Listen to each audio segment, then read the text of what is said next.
here. It's another evening of saving time. This week in celebration of Good Friday, I have a kind of Easter themed meal going on for us.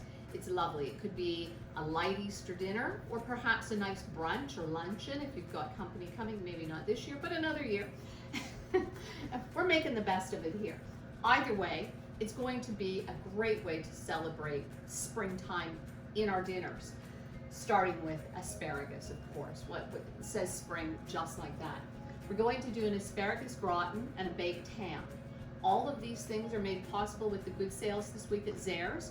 I thank them very much for donating these items so that we can prepare this meal. We're going to pay it forward by giving this meal to someone in the community. We're going to start by preheating the oven. I've already started that to 350. Ham is the first thing to go in. So we'll get this. These little ham, oops, that onion's trying to travel. These little hams are on sale this week for $7.99, which is a great buy. I often pick them up like this because I cook them up and use them for lunch meats. I mean, right? It's too easy. And for now, first thing we're gonna do, I went ahead and cut it open. Often when you cut these, you have to cut them over the sink because ham always collects some liquid in there, and it's the nature of ham. So for this, just take it out of the packaging, cut side down, just like that. That's all you need to do. And then we just want to cover it with make sure you get about a ½ inch of water in your pan, whatever kind of casserole you use. These will fit in a loaf pan if that's what you've got and is going to fit easily in your oven. So about ½ inch. This isn't measured water, I just put it in here to make it easier so we wouldn't have to go over to the sink. So ½ inch of water in there, and then cover it. If your casserole has a lid, bravo. Otherwise, a piece of foil will do the job for us. Seal it up relatively tight. You don't want the water to evaporate. That's why we need to cover it. Okay, if we put it in there without a lid, all our water would steam away on us. And seal it up back over this way. And that's it. That's all you need to do. If you wanted to, depending on what you're cooking it with, you could have used some fruit juice in there or put a pineapple on top. I don't want that flavor to compete with our gratin. So that's why I've left it plain, but you can add things as you wish. We're ready to put it in the oven.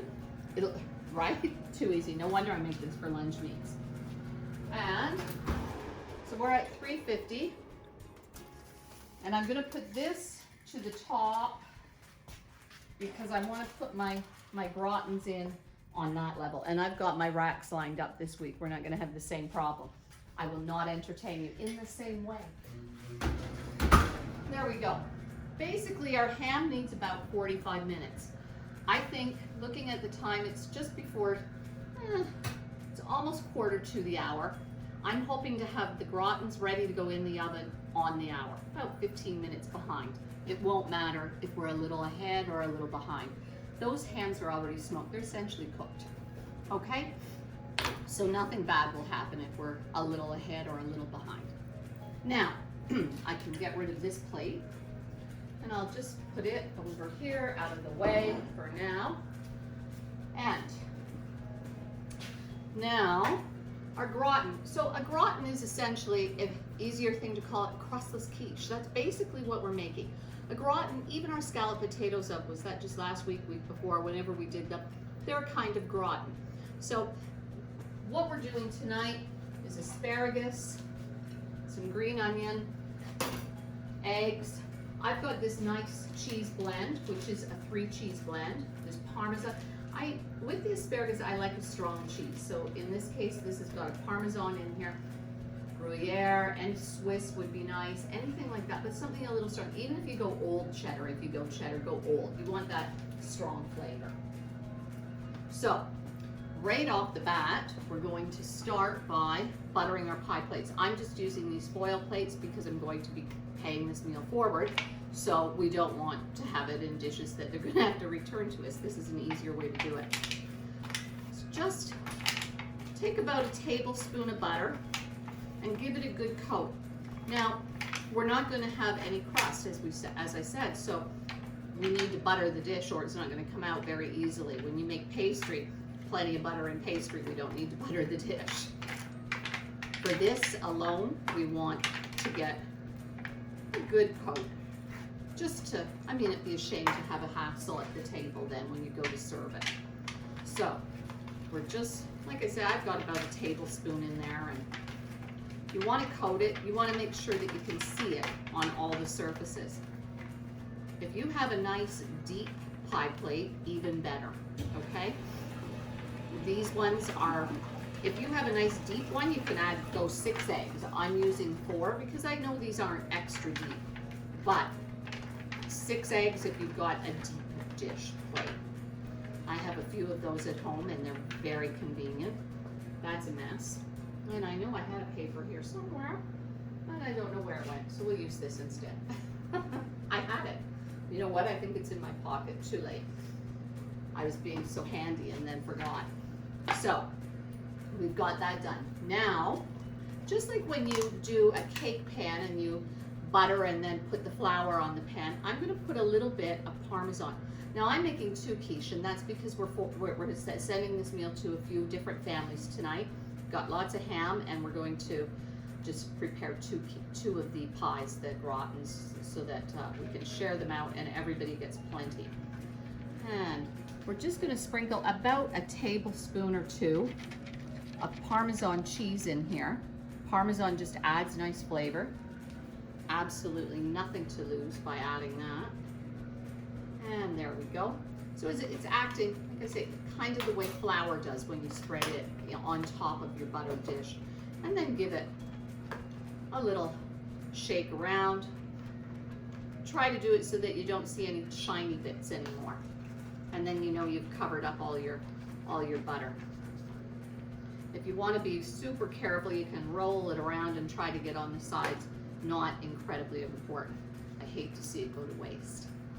Now, asparagus, $1.99 a pound. Best deal going, and it's beautiful. Look at that. When you buy asparagus, you want nice green stalks, okay? And lots of debate about what's better, the thinner or the thick. I'm not sure it matters. The thing is, when you buy it, when you pick it up, it should feel heavy for the bulk, for the size of the wrap that you've got in your hands. If it doesn't feel heavy, it means it's drying out. So just keep that in mind when you choose which one you're going to use. Now, by now, you know I'm a saver. Nice thick rubber bands like this, my favorite for opening a tight jar.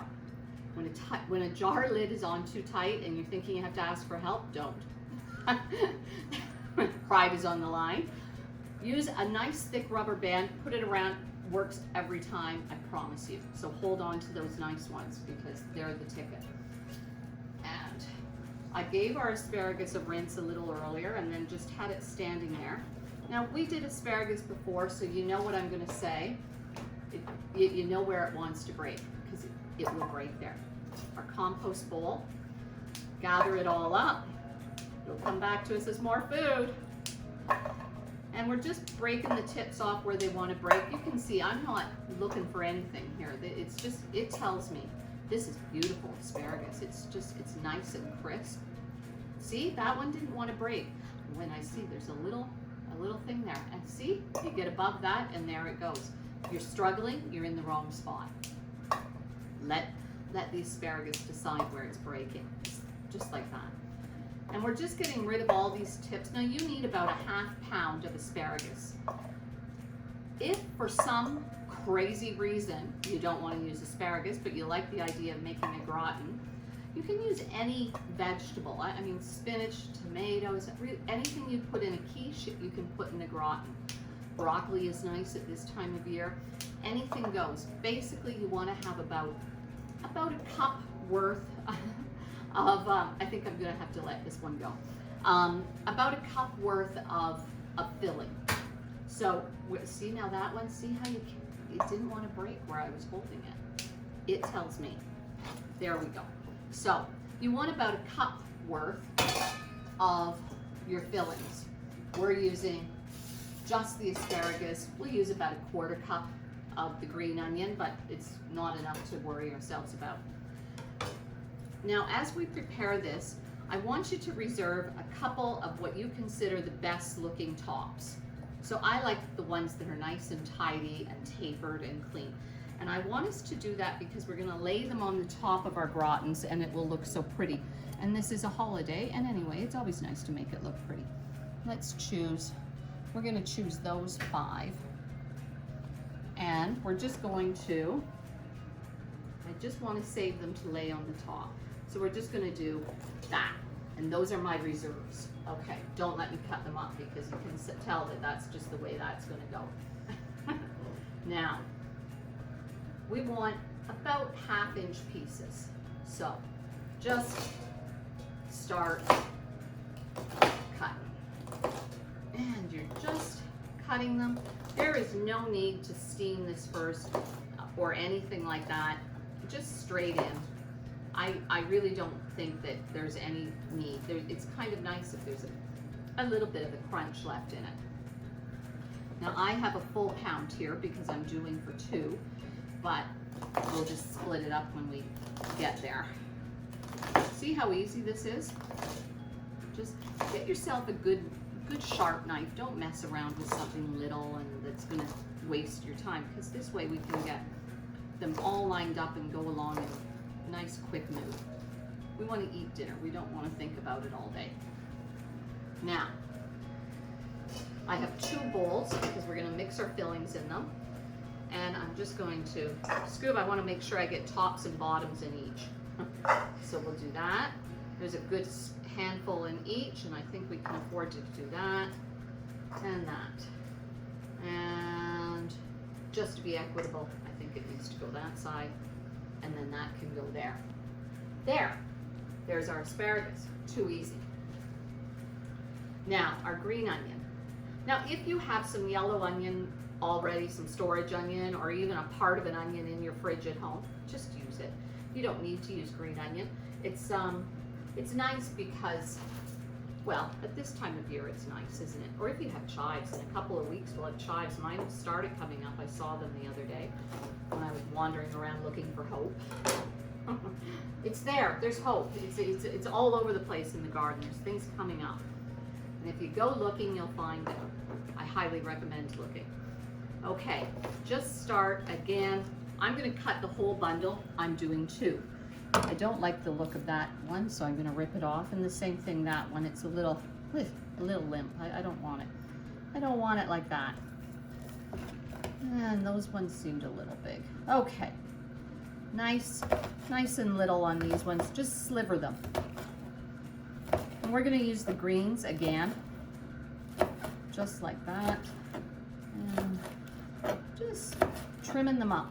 And yeah, we're going to use the greens because why the heck not? Why not?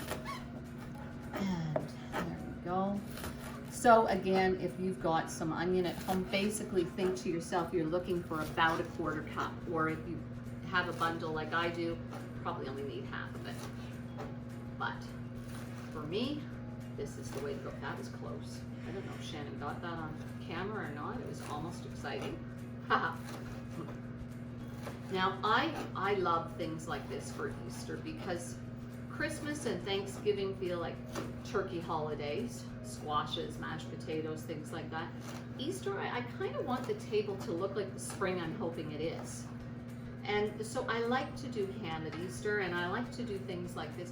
It feels different then. It doesn't feel like what we just had at Thanksgiving and Christmas. I want it to be different. And again, I'm just visually splitting my stack in half. That one's way too long. We'll get rid of it. And we'll do that. And there, look at this. We're cruising. That is it for the cutting. How about that? Our compost isn't even getting very full, but the eggs are going to help. Now, I can even get rid of this for now. I'm just going to set it to the side so that I don't keep bumping into it. And I'll come back to clean that up when we've got a little bit of break time. I'm not throwing these out. They're too convenient. You're going to love that trick. I tell you what, it works every time. And it's silly, my pride about this. I don't want to ask. It's a silly thing. I don't mind. It's okay to be silly sometimes. Now, we need a little salt and pepper, of course, as usual. So we'll just do a little spin of salt, and a little bit of pepper, and a little bit of pepper. Good. And then we're going to add some cheese to that mix. Now, as I said, really, cheese is your preference. I like the nice strong cheese with the asparagus. My preference. In your house, maybe people are gonna like cheddar way more. Now you want to put about a cup of cheese in each, but I want you to save a little bit, like think like 2 tablespoons or so for the top of the gratin when it comes out of the oven, because it melts on the top and it looks beautiful. So for now, we want to think about, I'd call that a quarter, and that'll call a half, and that'd be 3/4, and that's pretty close to 1. And there's a quarter, and a half, and 3/4, and 1. And now, because I didn't measure, we're gonna go 1 more, because more is better. So that's just in case, that's my just in case pinch, okay? That's a just in case pinch, there we go. Now, we've got lots here, so we don't need to worry about saving it. And isn't that nice? I love that, because this is such nice cheese. No matter what you're making, you're gonna be able to use that up. And we'll just toss it around a little bit. We're just doing that. There's 1. So this is what you've got. You've got 1, look, and I'm doing double, and we're still keeping good time here. Okay, there we go. And now, our eggs. So we've got this and this. I'm gonna dump this out because I need this measuring cup. Sorry, Shannon. That was just what I had left over from the ham. And, okay, 4 eggs each. And I'm just using these nice big measuring cups. It's easy to pour it into the pie plates then. So, I better make sure I put my shells in the right bowl. I'll bring it over close. Wouldn't that be funny? Not really. Look, I almost broke the egg. Did you see that? I almost put it in the compost. So we're gonna go 1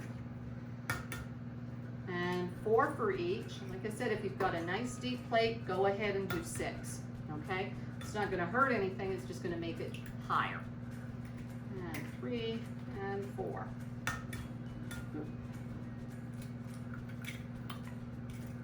I don't have, for years my kids have asked me, do you know how to do that thing with one hand to crack open the egg? No.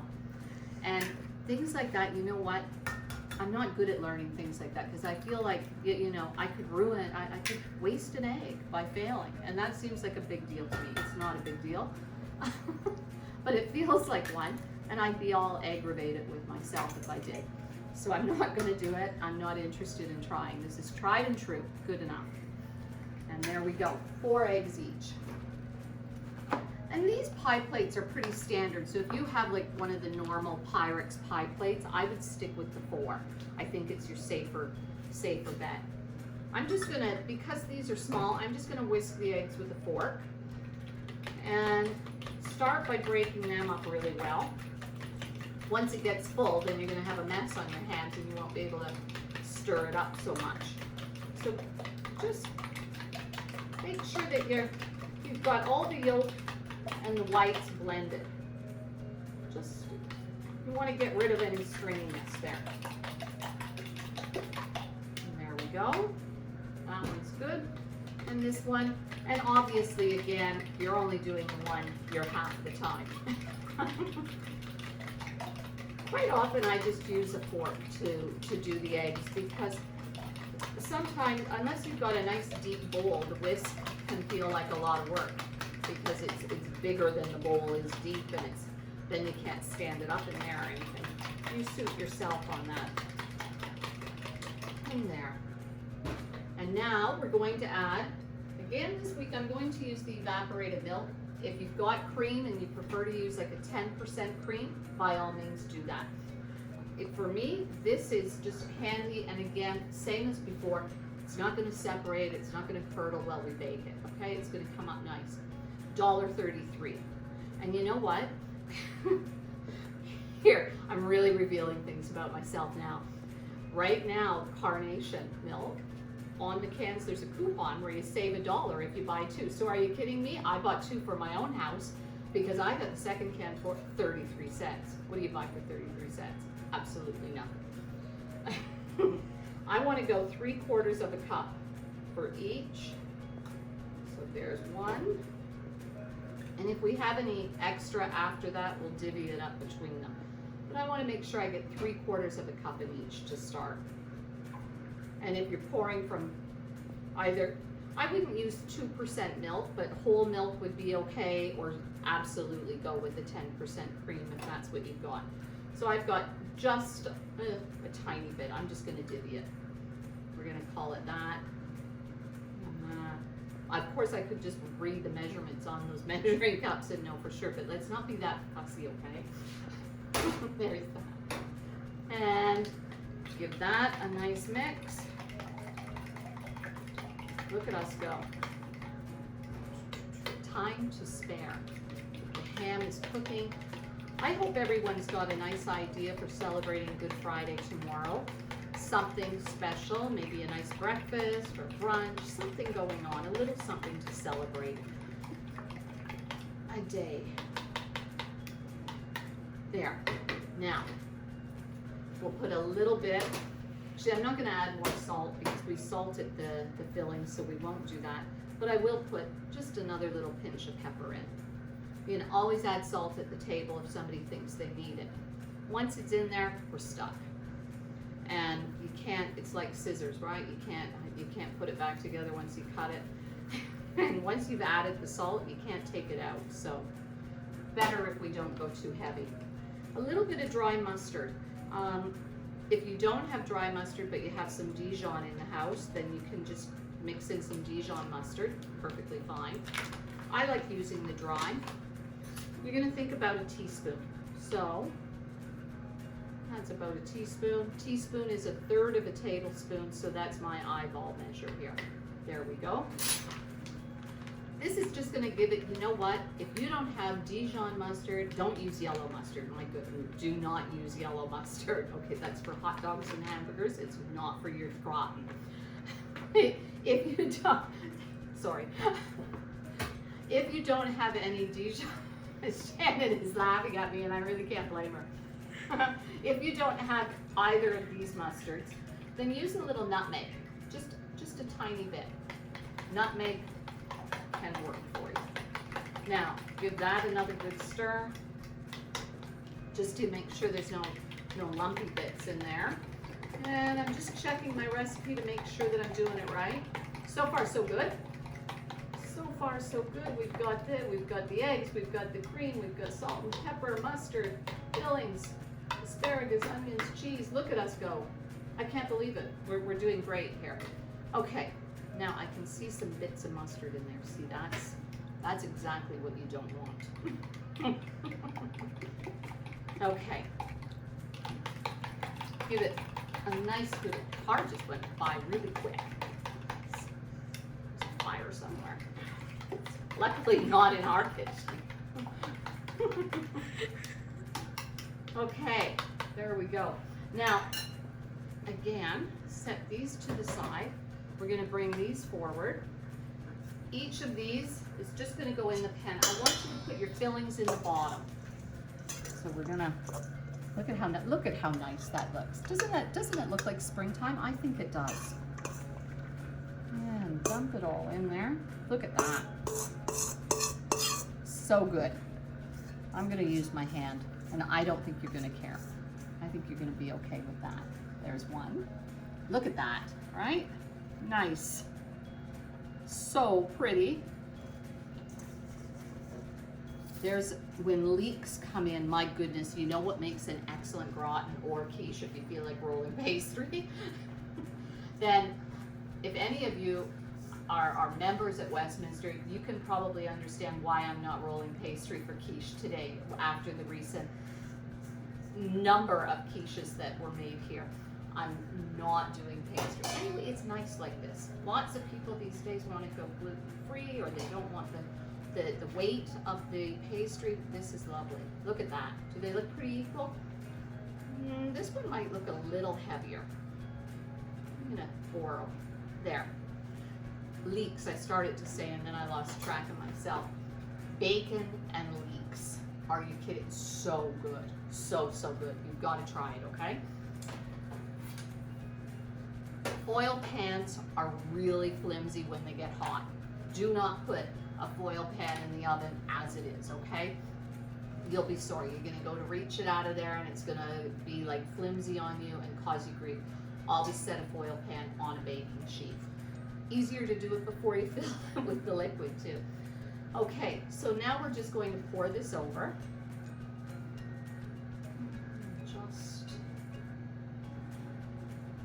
I mean, it's liquid, it's going to move around in there for us. We don't need to be too carried away about it. But still, you kind of want to get it across the whole top surface if you can. There's one.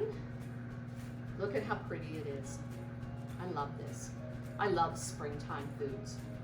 I also noticed the rhubarb starting to peek through, which we're going to have to do something with rhubarb. I love when things start growing. And there we go. See, those are nice and full. So if you used a deeper dish, the extra 2 eggs would just make sure that it comes up. You want it close to the top. Now, remember our little bits, because this is where we get fancy. So we can just go like that. Whoops. And like that. And I should have done 6 so that I'd have 3 on each, but too late to think of these things. And that one gets 3. And then see, doesn't it look nice? Right? This is just, you don't have to do that, but why wouldn't you? Why wouldn't you want to? So that's all ready. And as soon as, you know what? It's on the hour now, and I said on the hour is about what time we wanted to put these in. How? And I did too. You're only going to be doing 1. Like, you could have stood around and thought about it a little bit. Not that you would. We're very serious cooks here. So I'm going to open up the oven and put these in. We're going to set the timer for 30 minutes. And then we're going to let it sit for a few. We're basically, at this point, you're 45 minutes from eating. Okay. There we go. Put your gratin in the bottom third of the oven, okay? So not on the bottom, but in the bottom third. So I'm going to set it right there. And there. In we go. That's it. I've got 30 minutes on my timer. Away it goes. And I think that I should mention these good sales are going to go to Wednesday of next week. So that would be April 7th. Is when these sales are good until. So at I mean the asparagus, $1.09, you saw how nice it was. And we did before where we roasted it in the oven, and that was nice. There's so many ways to cook asparagus. I think you're really gonna like the gratin. Okay, we can take a little rest. You can call people to do chores or help you clean up a little bit, your prep. One way or the other, I'm gonna see you in 30 minutes. Okay, here, we're back, 30 minutes up. And, oh my goodness, they look beautiful. Oh, this is why you make gratin. This is why you do it. Look, oh, it's beautiful. Don't you want this for your Easter dinner? Oh my gosh, it's beautiful. And, oh, it smells good. First things first, right away, you want to sprinkle about 2 tablespoons of cheese over the top. And just, whoops, I touched that. It was a little hot. It was very hot. Okay, there we go. And now this one, and just sprinkle it over.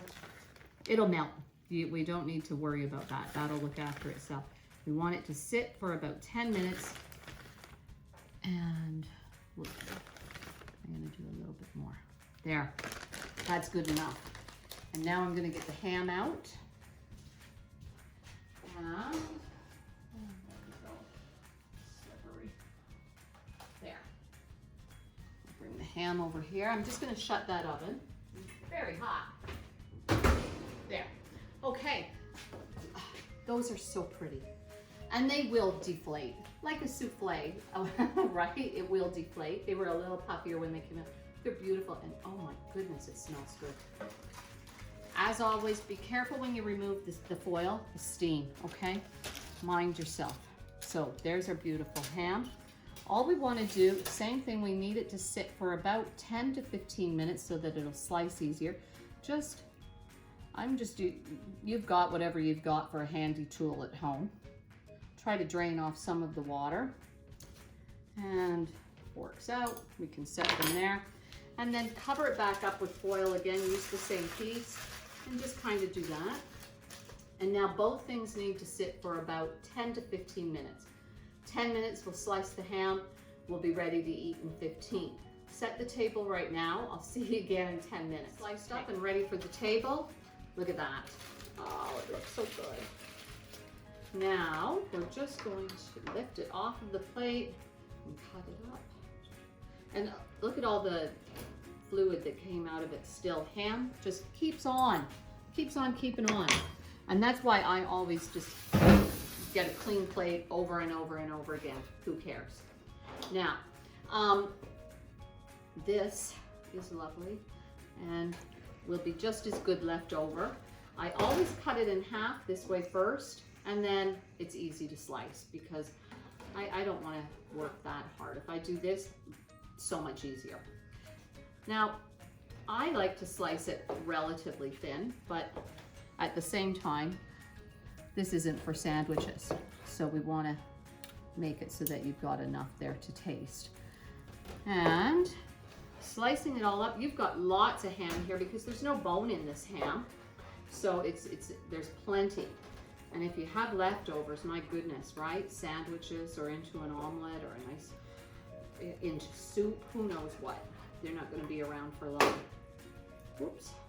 And now I want you to remember,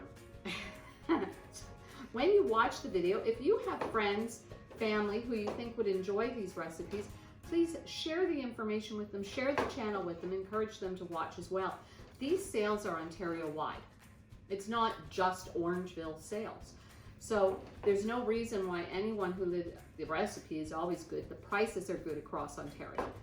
I think if you go way northern Ontario, the prices are a little different, but southern Ontario, for the most part, they're going to get the same good deals. So do share it with them and make sure that they're getting on board. Like the videos, subscribe to the channel, hit the little bell so you get notified when new videos come out. And I'm making a bit of a mess of the last piece. We'll just do that. Happens. It's not a beauty contest. We'll put the nice ones at the top of the plate. Now, look at these beautiful things. Look at that. Isn't it beautiful? And it smells divine. And see how the cheese is melted on the top? And I want you, please, I know I said it's basically a crustless quiche, but don't call it that. Call it a gratin. You call it a gratin and it sounds like you've been working a lot harder than we have been. A gratin is fancy, it's a big deal. This is Easter weekend, be a big deal. Go ahead, call it a gratin. Always call it a gratin. Let people think that you worked really hard. No need for them to know how easy this dinner was. So I would cut this into 6 and not have any problem with that. I think that that's easily going to be 6 nice pieces. And it's just so simple. Thank you, Shannon. And see, because we buttered the dish, how it's not going to stick at all. And I always start on one side because I wish I'd used a serrated knife actually, so I wasn't dragging the cheese. And then you can, if you didn't get your 3 pieces even the first try, you can move them around. If you go all the way across, you're stuck with your uneven cut. Now, that looks beautiful. Gorgeous. And let's get some out here. Oh, not that plate. That was the hand plate. Good catch. Look at how pretty it is. Look at, oh, it's so nice. It looks like springtime on the plate. And if you have some grape tomatoes or some cucumber slices or something that you could put on the plate with, by all means, right? A few cucumber slices on there would look top drawer. like that. And we've got 2, 4, 6, 8. Oh, we've got lots. We can go another slice. And like that. Look at that. Now, let's think about what we've spent on this meal. I think all told, the ham was $8, half a pound of asparagus, you're in $1. Beautiful, right? $1. So we're at 9, the green onions, like $1 for the whole bunch, 50 cents for what we used. So we're at 9, can of milk was another $1, 10, a little bit, oh, the cheese, we're in $4, but you got lots of leftovers there. Really, this meal, all said and done, probably 15 bucks thereabouts, probably dead on with leftovers in the fridge. You're looking at less than $4 a plate. I'm gonna say it again. Where do you get this for $4? Your own kitchen, okay? This is your kitchen. It's a beautiful, beautiful meal. Think about that for Easter lunch. Easter, come on, look at that. Or even a nice light dinner. If you have a big meal one day and you want something lighter the next day, that's beautiful. That's a beautiful meal to feed your family. $4 a plate. Have a very, very happy Easter. Enjoy your holiday. Celebrate in whichever way you do. And for heaven's sakes, eat well. Bon appetit. Don't forget, quit letting food eat up all your time and money. If you haven't already seen it, we were excited last week to have the banner join us here in the kitchen at Westminster. They've written a lovely feature about all the things we're doing here with saving time, recipes that save you time and save you money, and keep good food coming to the table. Have a good night.